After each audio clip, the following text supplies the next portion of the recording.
Myself Srinivasan, working as a faculty in the Department of Mechanical Engineering at Shishan College of Engineering and Technology. The last couple of lectures we have been discussing about simple recurrent neural network. Today we are going to look at deep recurrent neural network and bidirectional recurrent neural network. So the difference between simple and deep neural network is as follows, and if you look at only one hidden state or only one layer, then we can say it is a simple recurrent neural network. So if you have multiple layers like 1, 2, 3, so if you have multiple layers, and then that comes under the category of deep recurrent neural network. In the first couple of lectures we discussed shallow neural network and deep neural network. It is similar to that what we discussed there. Okay, so this is in the x direction. You can see this is a time steps or a sequential one, and y it is basically a layers. This is the first layer, this is the second layer, this is third layer. Okay, so that this is the way it works, and for input for the weights are going to be u, and the weight corresponding to the hidden is w. Okay, suppose if you look at this particular hidden state. Okay, if you look at this particular hidden state, I can say, and that ht is basically this is a ht at time t is equal to 3. I can say times t is equal to 3. Okay, the layer 1 is 2. I can say, okay, the layer is 2. Okay, and whatever comes out, it is going to be from the same layer, but the time step is going to be the previous one. Okay, and that's why it is ht minus 1.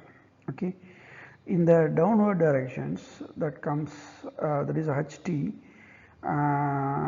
then l minus 1. So this is from the bottom layer. Okay, so this is, I can say, this is equal to layer 1, here layer 1, here layer 2.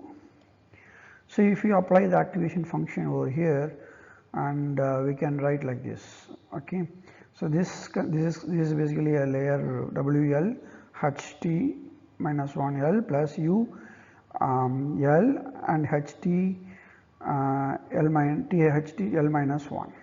Okay, ht l minus 1. Okay, so if you then bias terms will be there, and if you apply a activation function, you will get this ht hidden ht at a particular layer t. Okay, so this is a way we can able to calculate the activation function for the particular state, particular neuron, I can say. Okay, so in deep neural network, and earlier one we used to get only from these directions. This is only from these directions. But if you look at here, we used to get the hidden. We used to get the activation term from here also. Okay, from top and bottom. So it is if you look at the architecture, it is more complex than the simple recurrent neural network. So when the architecture is very complex, and you have to apply the gradient across all the time steps, and then it is very difficult. So for that we use TensorFlow to make it simple. Okay, as far as deep recurrent neural network is concerned. Okay, so that's why it is in simple RNN we use mostly in basic sequence predictions, but here we use mostly NLP tasks and speech recognition or machine translations. So these are the areas we can use this deep recurrent neural network. So this is a basic difference between this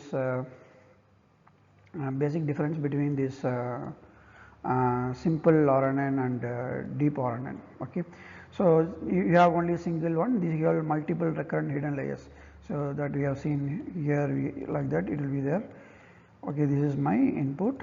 For the case of input, then it is going to be predicted. For the simple RNN structures, we have only one hidden layer, one recurrent layer, then is going to be predicted one. So that is the difference between simple and deep recurrent neural networks. That's why it is written. That's why it is written multiple recurrent hidden layers. It is stacked vertically. And in simple recurrent neural network, we use only few parameters, but here we use more parameters. Okay, computational cost is very higher in the case of deep RNN. Okay, so as I said in the last slide, and the back propagation is single path through time in simple RNN, but it is in multiple layers. So here the gradient will come from both directions. Okay, so that is the reason simple RNN is very easy. Okay. So as I said, the application of simple RNN is very simple sequence predictions. For example, if it is 20 words, we can use these simple RNN structures. Okay, 10 words, I can use simple RNN structures. So in deep neural, if we use the deep recurrent neural network, we can use it in machine translation and speech recognition and NLP task. And we have come across, so far we have seen simple RNN and deep RNN, and when we use this sequential data, and we don't know whether the particular sentence will have the full sense. Okay, for that case we can use this bidirectional recurrent neural network. In simple deep RNN and or simple RNN or deep RNN, the flow is only one direction, that is the forward directions. Okay, but in this case of bidirectional RNN, and the flow is in forward direction as well as in the backward directions. Since I said the bidirectional, that means forward and backward. At the same time, in bidirectional RNN we use two RNN structures. We use here two RNN structure. Okay, why we use two RNN structures? Suppose if I say devil loves apple. Okay, this is a sequence. It is going to the hidden state. Okay, this is activation function. It is going to the devil loves apple. The apple could be a company or apple could be a fruit, but we don't know whether it is company or fruit. It depends on the words that is going to come after the apple. So what we are going to do here is that one moves from left to right, and another architecture or another RNN moves from right to left. Okay, so based on the future one, we can able to say this apple refers fruit or company. Here, based on the future sentence, I can say if you look at this is devil loves apple, this will have a prediction over here that depends on the future one. Okay, so here since it talks about healthy, so it is related to fruit only, not company. Okay, so that is the reason. We use bidirectional. That is the reason we use bidirectional RNN. Okay, so in order to have the sense of the sentence, even though we have a sequence, but we wanted to have and what it refers based on the future words. So that's why it is bidirectional RNN is most important. Mathematically, I can represent in this way. We have the three sequences x1, x2, x3, and these are the hidden one, and this is the predicted one. So h1, h2, h3 are the vectors in the forward direction. For the reverse direction, I can put in this way. Okay, so this is the way we calculate. If you look at this particular hidden state, and we calculate based on this. Okay, so the w and ht, the ht minus 1 plus v xt plus b. Okay, so this is basically a previous state, and this is the current input and the bias term over here. And similarly, for the case of the reverse one, it depends on the next one. Okay, so that's why I put h t plus 1.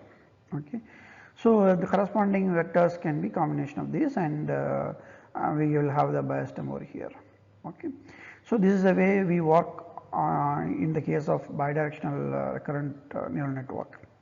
In simple RNN, we use only one direction, but you will have only one hidden state. Okay, so the depth is basically in terms of time steps. Okay, in deep recurrent neural network, depth is basically in terms of both time and layers. Okay, this is what we have seen in the last slide. In bidirectional, it works based on the past. Okay, so Dhaval loves apple, that is also important, and it is going to be healthy, right? So that the future is also important to predict the words. So that's why the bidirectional will work basically the combination of past and future. Okay, so when to use bidirectional recurrent neural network? So it's mostly used in offline NLP task, sequential offline NLP task. So because we have the sentence and we know the what is going to come afterwards. I mean, what is there in the next one, then based on that we can able to predict whether it represents fruit or company, but you can't use it for the real time predictions. So whenever we speak and we can't say what it is represent. Suppose if I say I love apple, it could be a fruit or a company. It depends on what I am going to say in the next. Okay, so it can't be used for the real time prediction, and it uses the since we use forward and backward directions, it computationally is not efficient at all. Okay, so that is the reason we that is a disadvantage of using this bidirectional RNN. Thank you.